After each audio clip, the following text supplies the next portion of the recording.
Mepkin Abbey is celebrating its 75th anniversary this year of being a monastery here in the Low Country. As we review the history of this place, it's been known as just a place of natural beauty that just takes your breath away. As we look at the history, we find that the Native Americans, particularly those of the Casabo tribe, are probably the ones who first gave it the name Mepkin, meaning serene or peaceful or beautiful.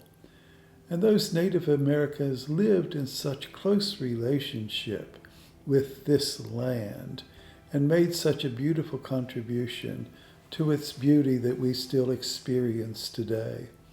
As history went on and Mepkin became a rice plantation, the enslaved people made a remarkable contribution to the sacredness of this place by the very lives they lived and the sweat and the blood that this land received from them.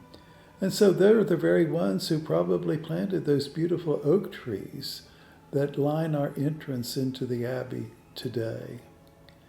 And of course, in 1935, when the Luces bought the property, thanks to them, this is not a housing development today. In many ways, they made their own contributions to the beauty of this place.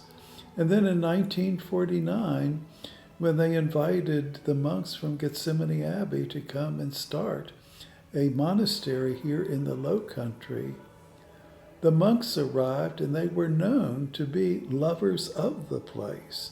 As a matter of fact, throughout their history, the Cistercian monks have been known to turn jungles into paradise. So the monks themselves have contributed to the beauty and sacredness of this place today. The Celts have a way of describing places like this as thin places. They say thin places are places where the distance between heaven and earth kind of collapses and you get a glimpse of the divine. But they say, this can be experienced in locations, but as well in experiences. And we would like to think that many of the thousands of people that come to the Crèche Festival here at Mepkin Abbey, it becomes a very thin place for them themselves.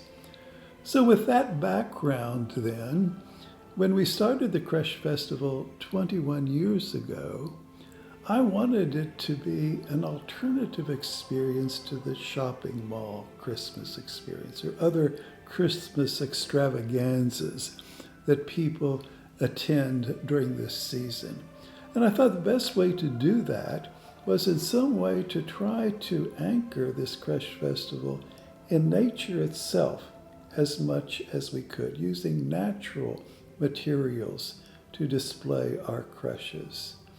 And so one of the first things we thought about, would it be nice if we could create an experience of people kind of walking through a forest, coming upon these beautiful scenes. And so we invited people to bring in cedar trees and loblolly pines to create this atmosphere. Now that probably wouldn't be such an ecological practice today, but nevertheless, it has created a beautiful environment to display our creches.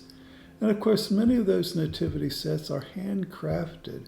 People have used natural material and been able to express the beauty of Christ's birth in just very natural material.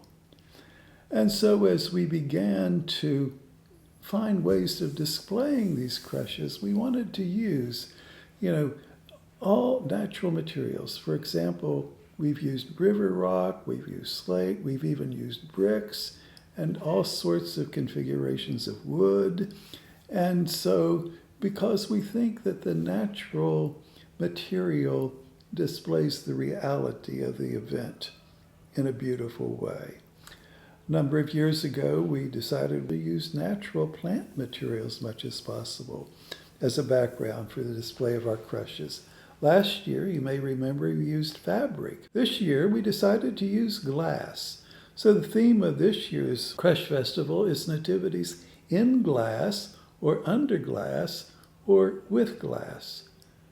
Much to our surprise, people have said this has been their favorite one because there's a way in which the glass has helped them to really appreciate the individual nativity set more in and of itself.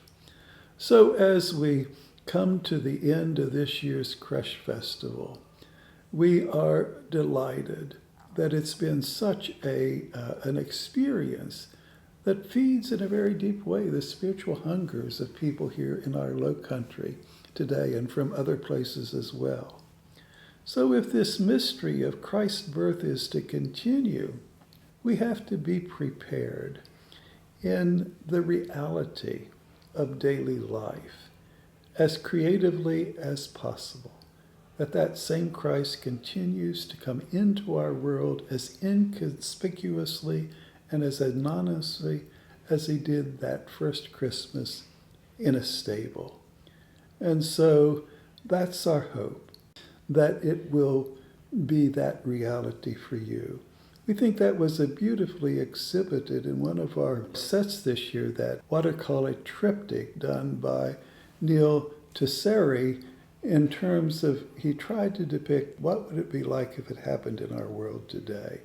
And so that was a wonderful way to kind of capture this theme and hopefully to enable people today to continue to experience that in a deeper way in their own lives. And so this is our way that we monks want to wish you a very happy and peaceful Christmas for you, your loved ones, and particularly for the world in which we live today.